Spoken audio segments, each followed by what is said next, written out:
Donc je suis Gaspard Yvan, le coloriste du Voyage Extraordinaire. Je sors donc ça fait 3 ans, j'étais dans l'école l'ESMI à Bordeaux, où j'ai fait tout mon cursus scolaire.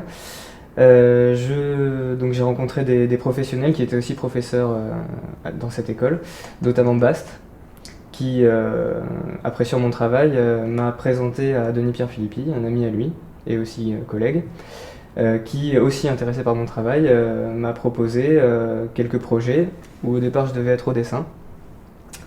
Mais bon, il s'avérait que les temps étant ce qu'ils sont, comment dire, le contexte étant un peu compliqué, ces projets n'ont jamais abouti vraiment, en tout cas avec moi au dessin.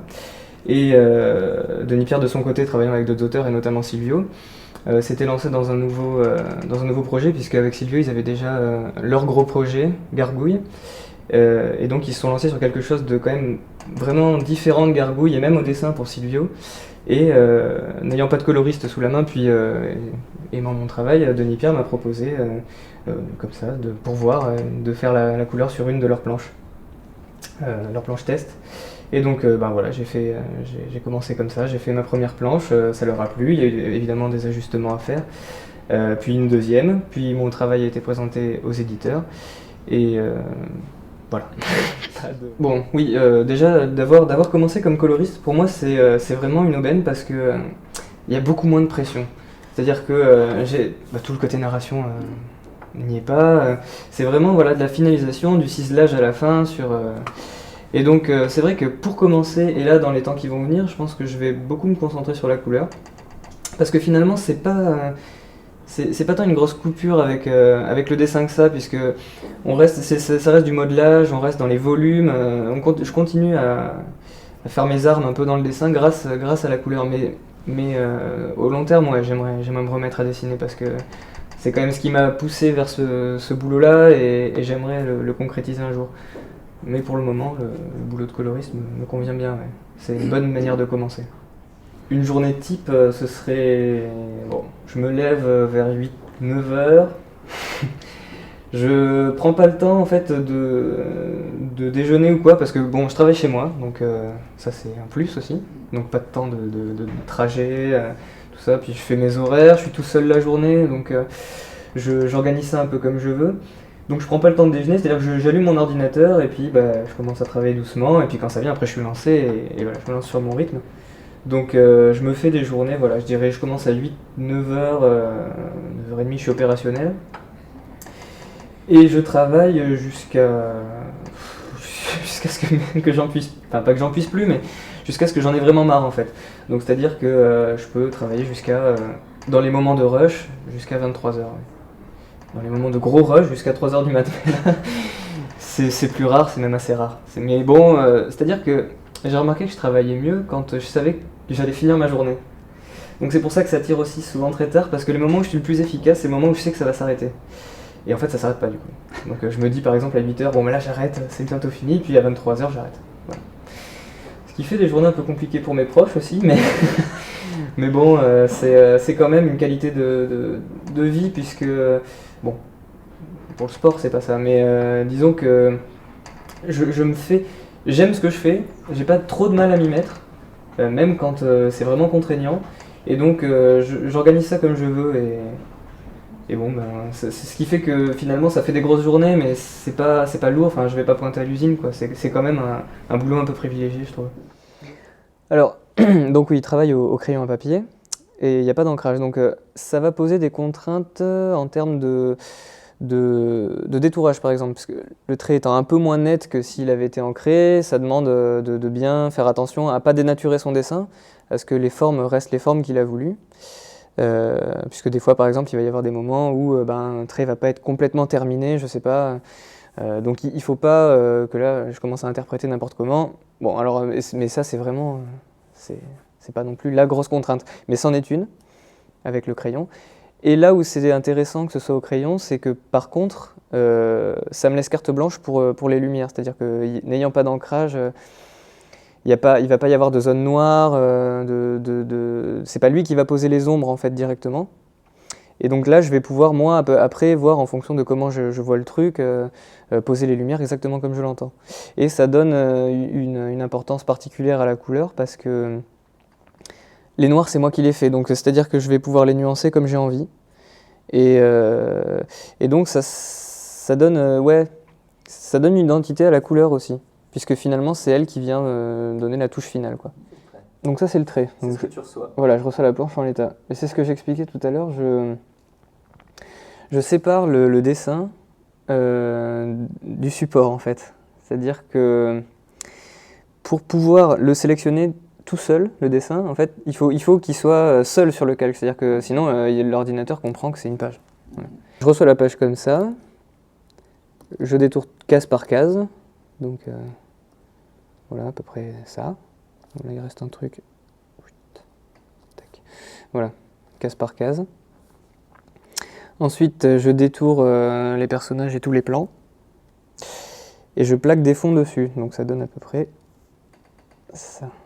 Tac. Donc là, je saute un peu l'étape juste du détourage, hein, parce que c'est... Et voilà.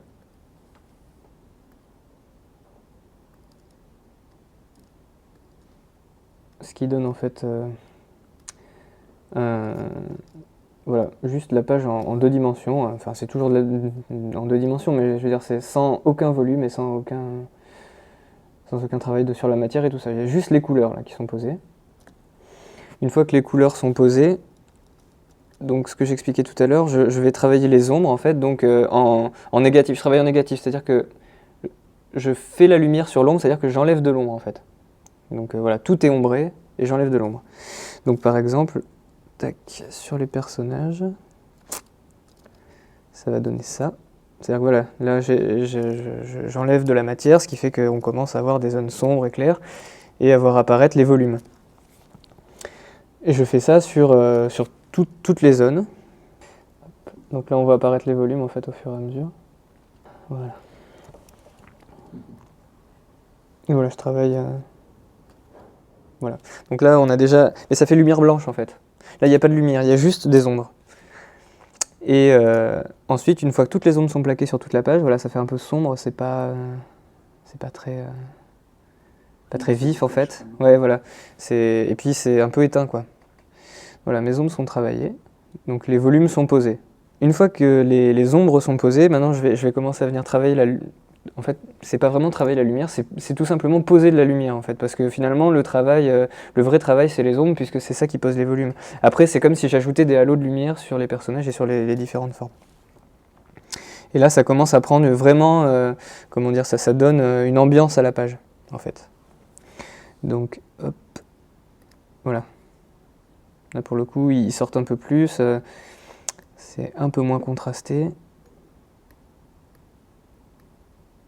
Voilà. Donc là en fait, moi c'est un peu, là c'est comme si j'avais fait le fond. Et là je commence à travailler vraiment des petits trucs, des petits reflets, et à faire, voilà, là par exemple les bulles sont pas faites, tout ça. Et là je commence à rajouter, et les textures aussi. Donc en fait, des choses qui se voient pas au premier coup d'œil, qui sont pas les plus importantes, parce que finalement le plus important est fait, mais qui vont donner à la page de la matière et sa vraie identité, ouais.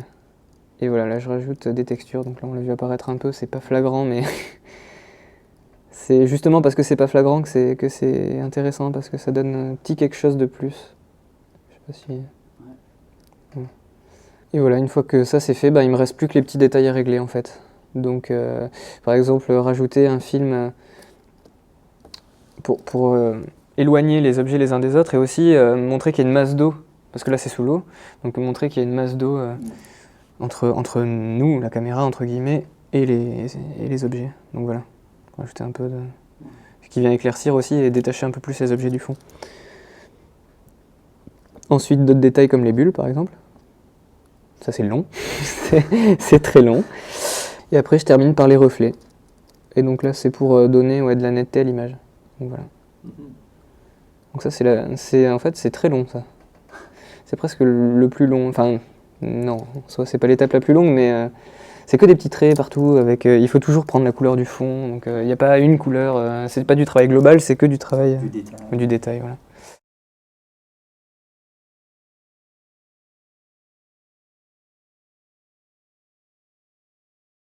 compliqué quoi. Non, je crois pas. Non. Je crois pas parce que d'abord, déjà, moi j'habite normalement en Sardaigne, en Italie, et donc ça serait très compliqué avoir cet échange continu que nous on a décidé d'avoir parce que c'est une décision à nous. Je crois qu'il y a des gens, des auteurs qui travaillent plus je sais pas comment le dire, mais en solitaire, c'est-à-dire on a le scénariste qui fait son scénario, après il va le donner au dessinateur qui fait son travail, après on a le coloriste qui fait son travail à lui, mais il n'y a pas forcément des échanges, de discours à faire pendant le travail. Nous, on a décidé de procéder autrement, donc avec cet échange continu, et ça veut dire que comme on est loin, et Internet, ça veut dire qu'on peut le faire comme on a envie de le faire. Donc je crois que la réponse est non, on ne pourrait pas le faire sans Internet. Je crois que Silvio met vraiment le doigt sur un point important, c'est qu'il a dit qu'on était pinailleurs, en fait, voilà, c'est qu'on a un peu l'exigence du jusqu'au boutisme dans les intentions, dans nos envies, dans le plaisir. Donc il y a un travail qui est fait au niveau du scénario, qui est un retravail perpétuel jusqu'à arriver à ce que je donne à Silvio, qui est encore retravaillé suivant les pages qu'il réalise. Sur les pages qu'il réalise, on a beaucoup d'échanges sur le story et même sur la mise au propre par rapport à des intentions qu'on peut affiner encore, ou je dis n'importe quoi, des positionnements de bulles, des bulles que je dois rétrécir, voilà, la mise en scène est retravaillée encore au niveau du dessin, même quand il a déjà retravaillé le storyboard. Et au niveau de la couleur, c'est pareil, on a beaucoup d'échanges et il y a des pages, ça se tient parfois à des petits détails, mais on a des planches sur lesquelles il y a 4 versions, 5 versions. Ça ne veut pas dire qu'il a passé 5 fois une journée sur la page, mais en tout cas, on fonctionne par étapes, beaucoup par étapes, ce qui fait que, vu qu'on n'est pas voisins, les trois, on a besoin de cette immédiateté de la communication et de cette réactivité de la communication. Donc voilà, on a Skype, on a Messenger, on a nos téléphones, ce qui fait que ça nous rapproche tout simplement et ça permet ce travail-là. Il y a effectivement il n'y a pas une passation de relais en fait. C'est juste, il y en a un autre qui monte sur le vélo et à un moment on est 2 à pédaler, après il y en a un troisième, on est 3 à pédaler. C'est pas le scénariste qui a terminé son travail et puis hop il s'en débarrasse et le dessinateur c'est son job. Et après pareil pour le coloriste. Parfois on a aussi des choses qu'on fait presque en direct, c'est-à-dire qu'on s'appelle sur Skype, on est sur Photoshop à faire des petits changements, je pense notamment à la couverture, à des passages particulièrement importants.